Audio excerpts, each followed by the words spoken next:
Welcome to Building Healthy Relationships, the 4 Habits podcast, helping you enjoy better harmony at home, thrive at work, and win at life. Here are your hosts, Dr. Andrea and John Taylor-Cummings, recognized authorities on the subjects of improving work relationships and cultures, as well as couple and home relationships. Well, hello and welcome. Welcome to our podcast guests. This is Building Healthy Relationships, the 4 Habits podcast. And today we are delighted to have our special guest, Linbert Spencer. Yes, Linbert Spencer OBE. Those of you who've listened to our podcast where we explain the difference between equity, diversity, and inclusion would have heard me mention Linbert's name as the guru. Absolute guru in the space. I've had the privilege of working with Linbert, and he's taught me how to address diversity and inclusion, the whole agenda, with excellence and with impact. So we're beyond excited to have you on the call with us today, Linbert. But before you speak, I want to do a proper introduction. So Linbert Spencer OBE has over 40 years experience as a consultant and trainer, specializing in inclusive leadership, performance management, personal development, and executive coaching. Linbert has worked across the globe for clients such as Bank of America Merrill Lynch, Barclays Bank, Midland Bank, Bloomberg, the Metropolitan Police, and the list goes on. Linbert has authored and co-authored a number of books, including the Diversity Pocketbook and Introducing the Business of Inclusion. Linbert's founded and co-founded a number of businesses, the Center for Inclusive Leadership, from which he semi-retired in 2020, but being the man that he is, not to be kept sitting still, Linbert is now part of Trust Inclusion, working with the senior leadership in schools in the education sector. And Linbert's going to tell us more a bit later about the work that he does. He's been advisor to several government departments, including the Cabinet Office, House of Parliament, other organizations on leadership and diversity issues. So when I say he is the guru in this space, he is the guru. So Linbert, a very warm welcome from all of us.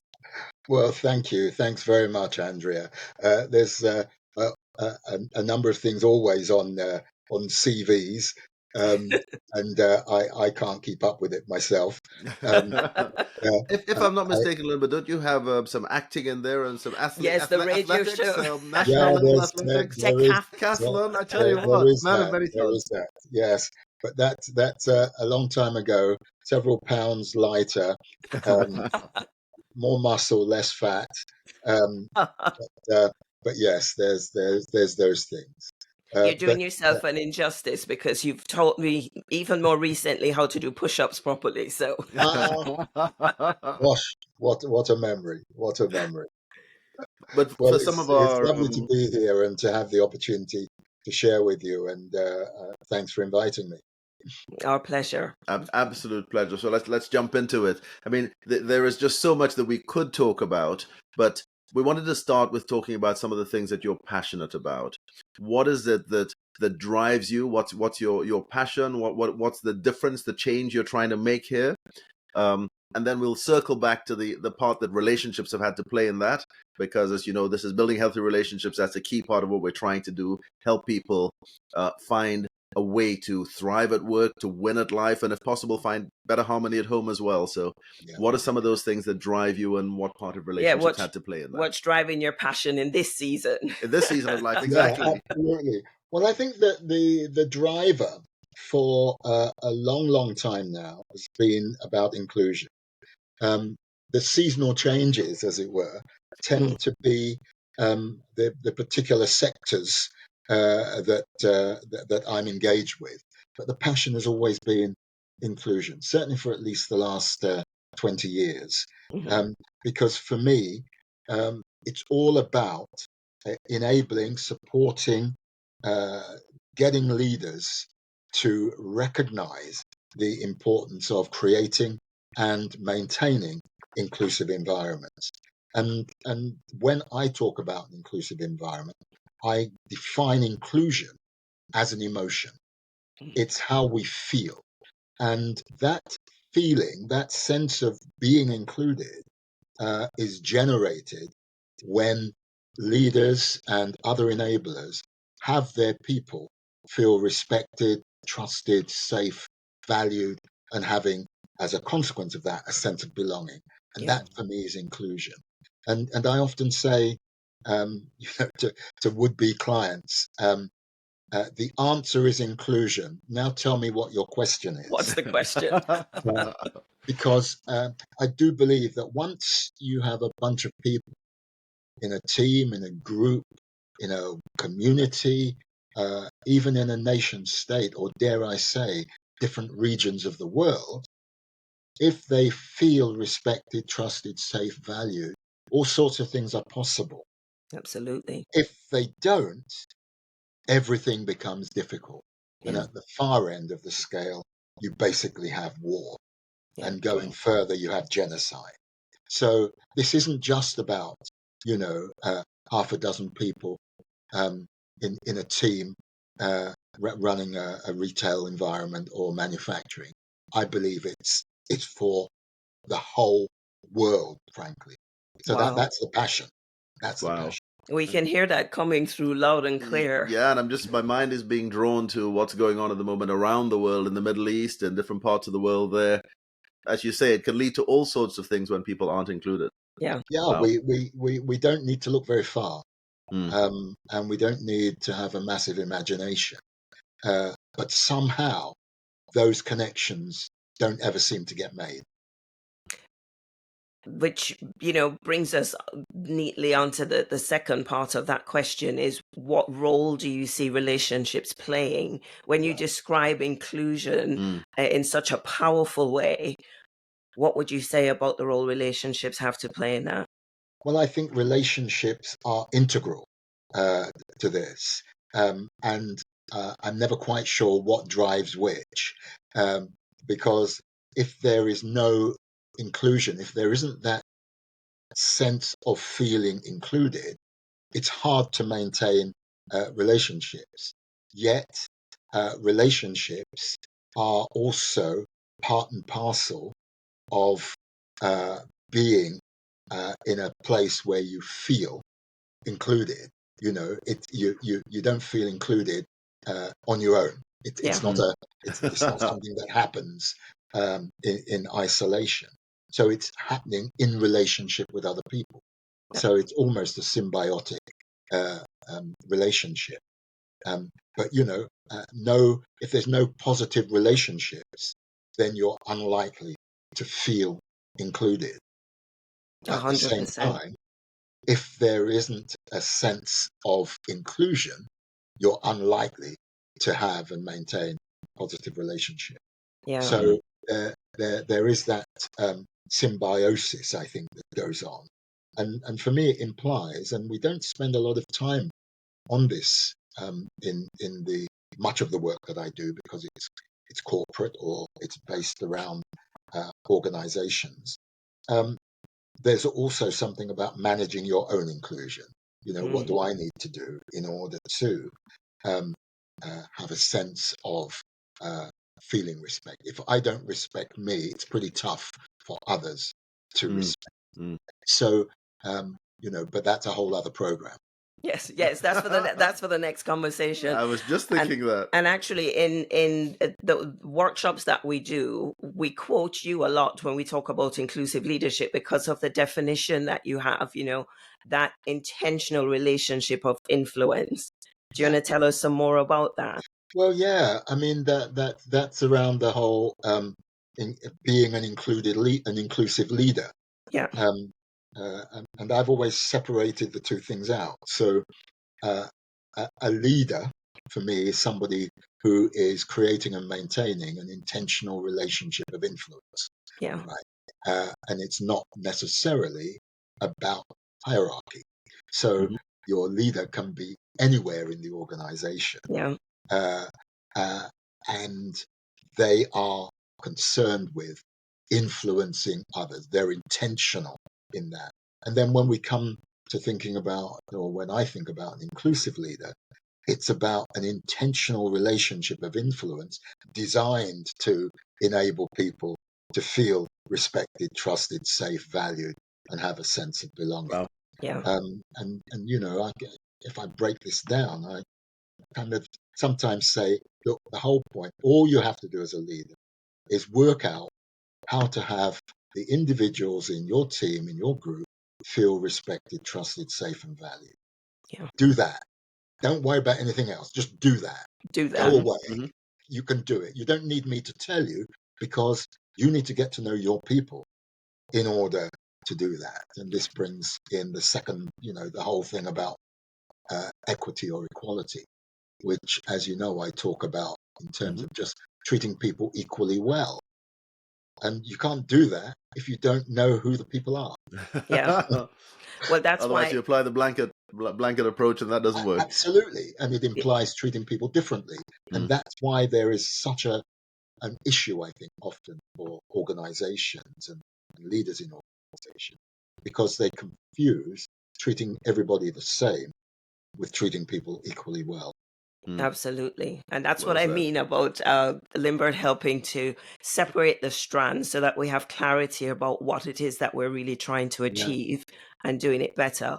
And, there is so much resonance between your passion for inclusion and our passion with relationships, because we've always said that people can only take responsibility for things if it's very clear what they're expected to do. And if you give them a core behavior around doing relationships well, you start creating the environment for inclusion to happen. And from that, you will get the sense of, the quality of relationships, the sense of feeling valued and respected, and people are able to flourish and performance start getting better and well-being, it just becomes that ripple effect. So I love the way you talked about symbiosis, because we certainly experience that even in the work that we do together. Yeah. There's so much more we could say on this, but we're going to have to ask you the next Well, question. I think it leads beautifully into the next question, because we're talking about relationships, and I think relationships are easy when the other person is nice and easy to get on with. When the other person is a bit of a challenge, then it's not so good. And things can quite easily happen in relationships where something, certainly in our experience, something triggers a negative spiral, and now you're having to deal with challenges. Just wanted to tap into your experience in that space there, where maybe the relationship might be challenged, but you're having to deal with somebody who is just not playing ball, not responding, but you're still trying to make them feel included. Any experiences in that space? Any stories? Any Yes. stories to share there? Yeah. And how you managed to? Well, the next part will then be how you managed to get over that. I mean, I think that there's a caveat for me, and that is, sometimes it starts in my head with, how much do I value this relationship? And so sometimes, if the relationship that you are developing, and we say it with our children, don't we? Don't hang about with that group, right? Because having a relationship with them is not going to be good for you. Yeah. And I think we sometimes forget that for ourselves as professionals. Sometimes we are in professional relationships which are not good for ourselves or the others. And recognizing that is important. So that's my caveat. Yeah. Those relationships that we value and want to maintain, I try to live out, not always well, I confess. The advice I got from an old woman. She probably wasn't as old as I am now. But at the time, you thought. The time she was. I thought she was an old woman. And it was basically on my wedding day. And she said in the church to me and my wife, don't let the sun go down on a quarrel. And tried to live that out in other contexts. Don't let the sun go down, or at least don't get to two sunsets on an issue. Try and find a way of beginning to address it.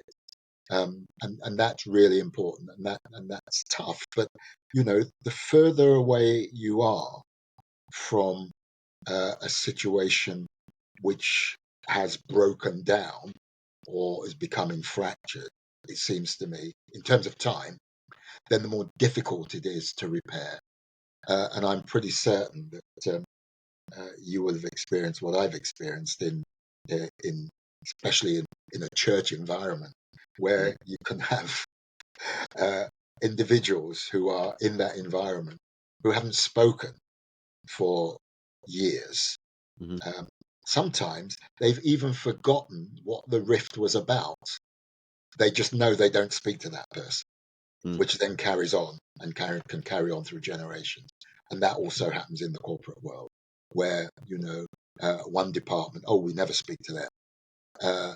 And that just is fractious. So not letting the sun go down, or trying to keep the distance between a challenging issue that could damage the relationship, trying to keep the distance short between it happening and you beginning to address it, I think is key. Because That, actually, it doesn't really matter what you do in that first instance, but if you engage, you've got a much, much better chance. Even if you do it badly, you've got a much, much better chance yeah. of mending fences, bridges, or whatever the metaphor is. So that was my question. Is what do you do? And the answer you've just given us is engage. Because as much as we'd like, we can't really keep the sun from going down. Because they would try and keep it up there. You're not going down, son.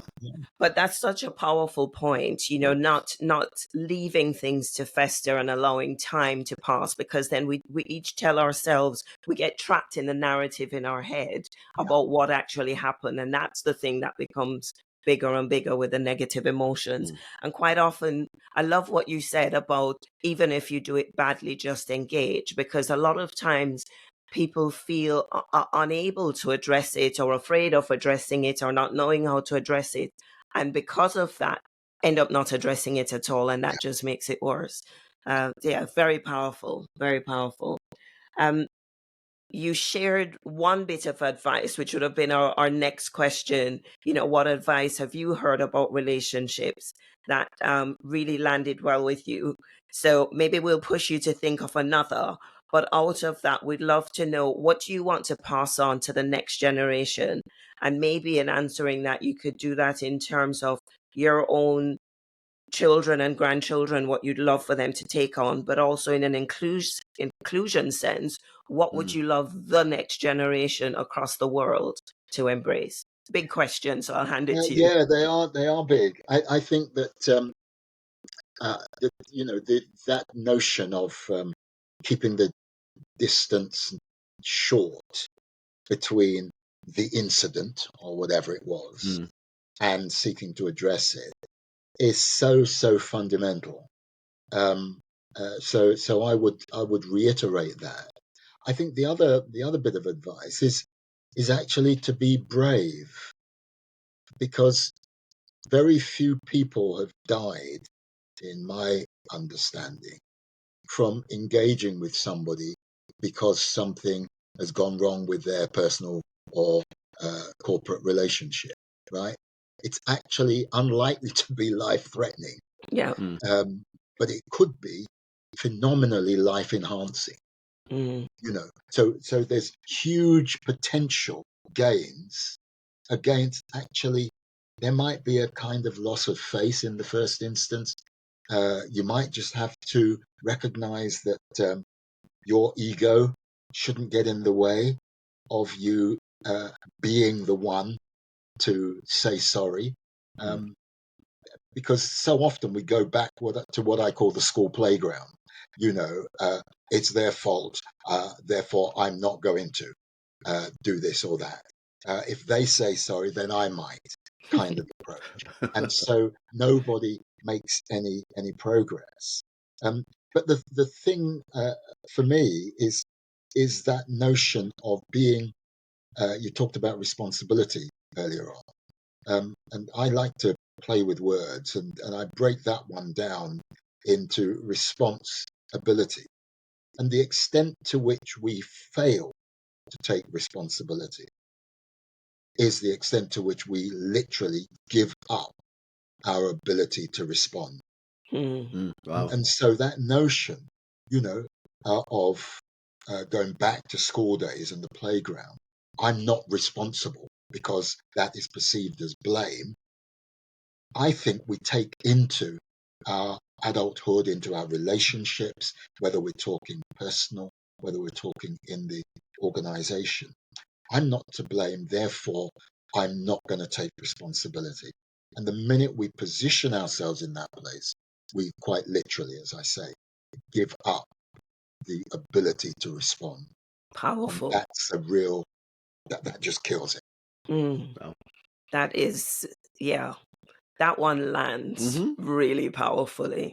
Giving up our ability to respond. Yeah. Yeah. And we brought up in a blame culture, aren't we? Where everybody is so easy, quick to pass the buck. There's a book that I'd love to write in time, which is about marriages for grown-ups, because that's the context in which we can no longer hide behind this playground behavior where we Yeah. have to show up and show up well Yeah. and really respond well Yeah. rather than react. And as you were speaking earlier, just reminding us that quite often it's our ego that gets in the way, and we just think, you know what? No, I'm not doing this. And my mind actually went back when you said about the sun going down, taken back to an occasion where I failed in that regard. But at least we managed to make it right before the second sundown. So we got in there. But my goodness gracious me, it's so easy when the ego jumps in. It's so easy to go, nope, I'm not at fault here. It's their fault. They need to do something about it. And as you say, it's not doing the relationship any favors. Yeah. Being right can be such an issue.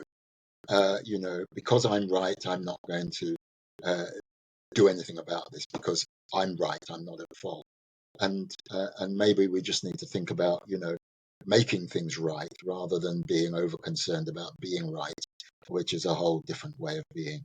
Yeah. And that goes back to what you said about if you value the relationship, then make things right rather than be right. Yeah, really powerful. So what would you like your next generation, your family to inherit? What's the legacy you want to leave around relationships for them? Well, I think the notion about forgiveness is important and powerful.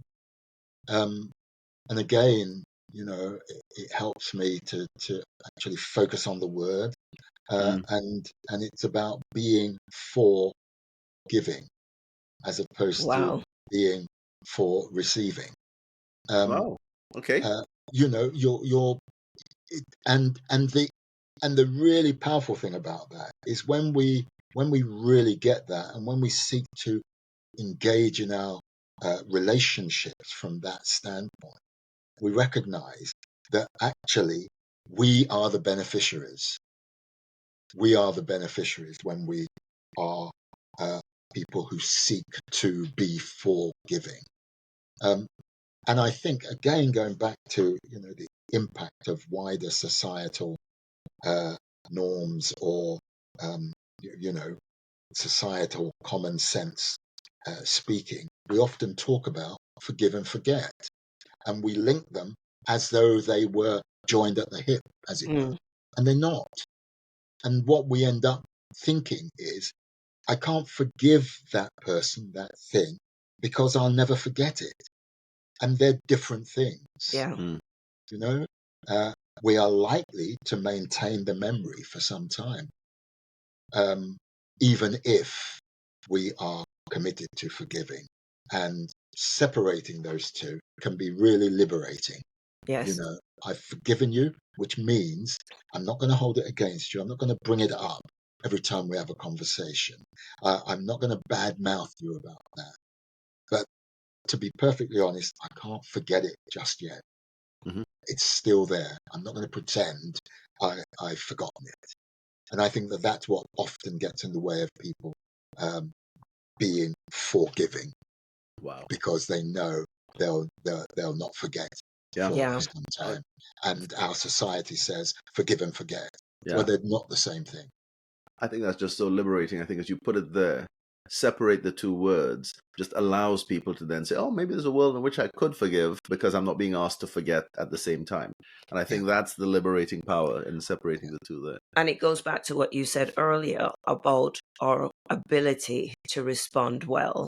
Because when we choose to forgive, of course, we're choosing to not indulge those feelings of bitterness and resentment, and we're working on ourselves to put our heart in a better place, even if we might not want to expose ourselves to the relationship in a way to be hurt again, because we've not forgotten what it's like, but we can still choose to have the heart posture of forgiveness. Absolutely. Powerful.